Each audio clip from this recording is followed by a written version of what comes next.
মানুষের দাম বেড়ে যায় কখন জানো? যখন তুমি তাকে আপন ভেবে গুরুত্ব দেবে, তখন সে তোমাকে এমন ভাব দেখাবে যেন তার কাছে তোমার কোনো মূল্যই নেই। আপনার পেছনে কেউ বাজে কথা বলে 3টি কারণে।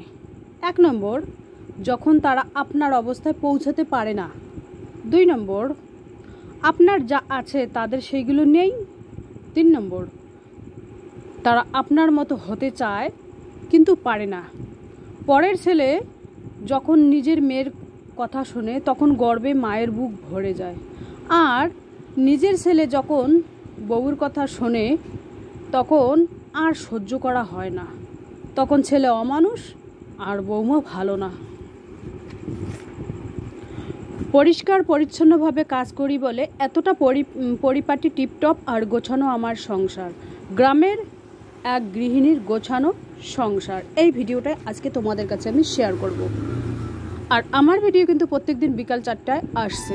তো welcome back to my channel. আসসালামু আলাইকুম। তোমরা সবাই কেমন আছো? আমি আশা করি তোমরা সবাই খুব খুব খুব ভালো আছো। আলহামদুলিল্লাহ আমিও ভালো আছি এবং আমার পরিবার পরিজনদের নিয়ে আলহামদুলিল্লাহ ভালোই আছি।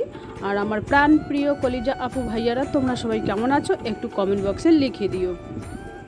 তো চলো আমার সাদামাটা সিম্পল লাইফস্টাইল তোমাদের কাছে আমি শেয়ার করব। আমার সাদামাটা লাইফস্টাইল আমি তোমাদের কাছে আর কি শেয়ার করব, কারণ তোমাদের ভালো মন্দ দেখানোর মতো কিছু নেই।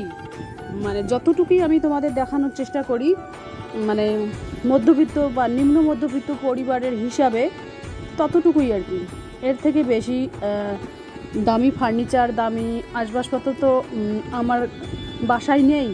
যতটুকুই পারি ততটুকুই আর কি, যতগুলোই আর কি পুরানো জিনিস আছে ওইগুলো যদি পরিষ্কার পরিচ্ছন্নভাবে মানে কাজ করা যায়, মানে পরিপাটি টিপটপভাবে গোছানো যায়, পরিষ্কার করা যায়, তাহলে কিন্তু ভাঙাচুরে জিনিসগুলোও খুব ভালোই লাগবে।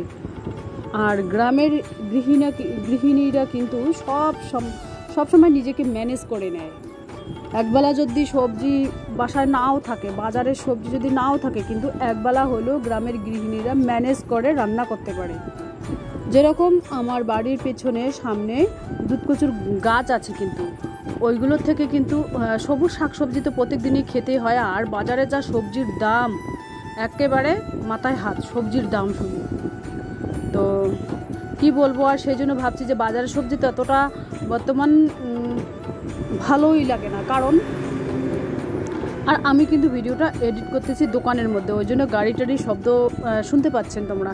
তো সেই জন্য বাজারের সবজি কিন্তু খুবই কমই কিনি। ওই যে দেশি মুরগির ডিমগুলো খাওয়া হচ্ছে, আর সবজি ওই টুকিটাকি নিয়ে আসা হয়। আর বাসায় কিন্তু আমি বেগুনের চারা আর লাউয়ের চারা রোপণ করেছি এই কারণে, কারণ বাজারের যা সবজির দাম বেড়েছে সেই শুনেই আমি আর কি চারা কিনে এনে রোপণ করেছি। তো আলহামদুলিল্লাহ ভালোই হয়েছে চারা গাছগুলো। তো যত্ন করতে হবে, পানি দিতে হবে। আর যতই আমি কলের পানি দেই না কেন, কিন্তু ওদের পানি হচ্ছে পুষ্টিগত পানি হচ্ছে বৃষ্টির পানি। বৃষ্টির পানি না হলে ওরা কিন্তু সেরকম মাথা চারা দিয়ে উঠবে না।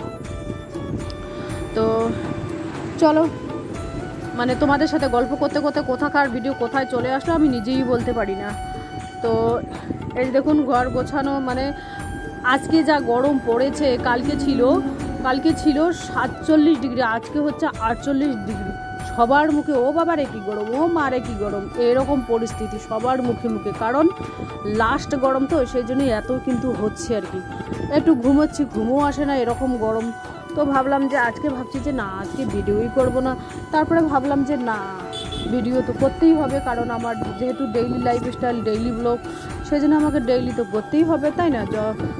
যতই আর কি ঝড় বৃষ্টি তুফান আসুক, শর্ট ভিডিও তো দিতেই পারি না, এত গরম পড়েছে। তো আগে তো 2-3টে করে দিয়েছিলাম, এখন একটাও দিতে পারি না। তো বড় ভিডিও দিতে যা কষ্ট, যা হিমশিম খাই, কি বলবো, বলে বোঝাতে পারবো না। তো আজকে আমি রান্না করব কি জানো? আজকে রান্না করব ওই যে মানে ওই দুধকচুর যে পাতা, ওইগুলো দিয়ে শুটকি মাছের একটু করব। ডাল আজকে বানাবো না, তো ওটা দিয়ে হয়ে যাবে খাওয়া। আর ডিম আছে, ভাবছি কি বানাবো, ডাল বানাবো না ওই দুধকচুর পাতা বানাবো, সেটাই আর কি ভাবছি। আর এই যে দেখুন গরমের যা তেজ, তোমাদের এক ঝলক দেখিয়ে দিলাম। আর ছেলে স্কুলের জন্য রেডি হয়েছে। এই যে দেখুন কারেন্ট চলে গেছে রান্নার সময়। এখানে শুটকি মাছ ভাজা করতেছি, আর এখানে ডিম ভাজা হয়ে গেছে, ভাতও হয়ে গেছে। আমি গ্যাসের মধ্যে বানিয়ে নিয়েছি, কারণ লাইট যেহেতু নেই তো খেতে তো হবে, ছেলে তো স্কুল যাবে, না খেয়ে কীভাবে পাঠাবো, তাই না? সেই জন্য গ্যাসের মধ্যেই আর কি রান্না টান্না আর কি সেরে নিলাম। এই যে দেখুন দোকানে মেয়ে পাখা করতেছে গরমের মধ্যে। আর এই দেখুন এটা হচ্ছে মানে সকালে তো ওইভাবে খেয়ে নিলাম, যাই হোক ওই ডিম ভাজা আর ওই শুটকি মাছ ভাজা, সকালের নাস্তার ভাত গরম গরম তো যে কোনো একটা হলেই হয়ে যায়। আর এই যে দেখুন হাজব্যান্ড গেছে দুধ কচুর ডাঁটি আনতে, তো ওই পাতা দিয়ে আর কি শুটকি মাছ আর কি একটু মাখা মাখা করব।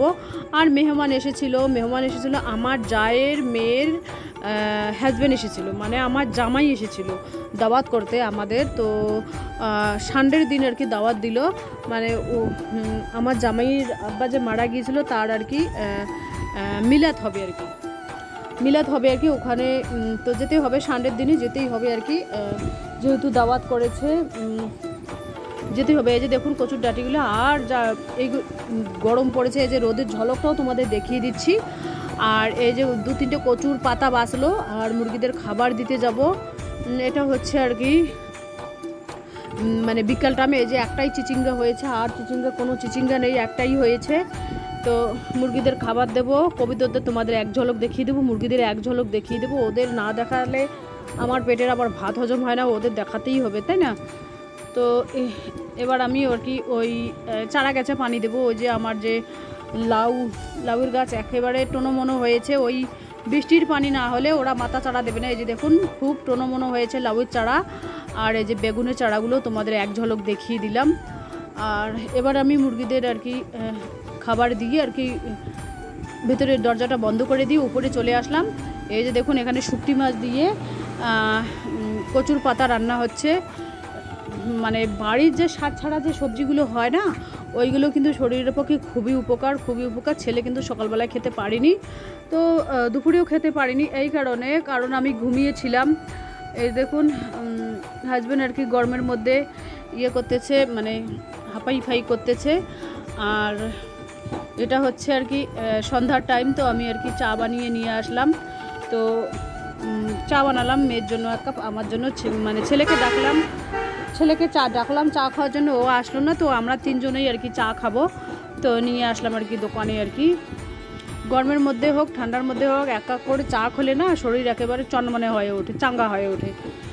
আমি তো লেবু চাই করে, আজকে কিন্তু হাতের কাছে লেবু নেই, সেই জন্য আর কি লেবু ছাড়াই চা করলাম। লেবু দিয়ে চা করলে কিন্তু চাটা একেবারে টলটলে হয়ে যায়, একটু মানে লাল লাল টাইপের হয়। আর যদি লেবু না থাকে, আমাদের কলের পানি খুব খারাপ, একটু চাগুলো কালো কালো হয়ে যায়। তো যাই হোক কোনো ব্যাপার না, ম্যানেজ করে নিতেই হবে, আমার যেহেতু গড়ের বাতায় বাসা। এই যে দেখুন, তো আজকে তো গুড ইভিনিং, এখন বাজে রাত 9:15। তো আজকে আমি রান্না করব রাতে ওই আলু ভাজা আর ডিমের ঝোল, আর কিছু করব না, এই দুটোই করব। যা গরম পড়েছে ভালোই লাগে না এত গরমের মধ্যে মনে হয় কি করে জানো, মনে হয় হাউমাউ করে কেঁদে ফেলি। তাও যদি গরম ঠিক আছে হোক, গরম যদি কারেন্ট না যায়, কারেন্ট গেলে তো ওরে বাপরে, আজকে তো 2-3 ঘন্টার মতো কারেন্ট গিয়েছিল, এরকম পরিস্থিতি। তো এইভাবে আর কি আমি ডিম রান্না করব, বেশি ঝোলও করব না আর বেশি শুকনোও করব না, এরকমভাবে করি। তো গরম যতই হোক না কেন, যদি কারেন্ট থাকে তাহলে কিন্তু অত গরম বলে মালুম হয় না। তো চলো আজকের ব্লগ এ পর্যন্তই, টাটা, আল্লাহ হাফেজ। আর রান্নার সময় কিন্তু মেহমান এসেছে আমার বাসায়, দোকানে বসে আছে আর কি মেহমান।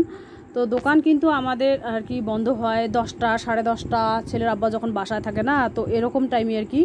তো মানে আমছা দেখিয়ে দিলাম মেহমানদের। তো 2 জন মেহমান এসেছে আর কি, তো এদের জন্য লাল চা করতেছি, বিস্কুট দিয়ে দেবো।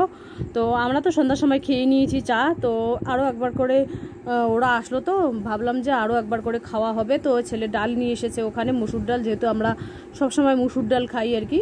তো মেহমানদের তো আপ্যায়ন করতেই হবে, তাই না?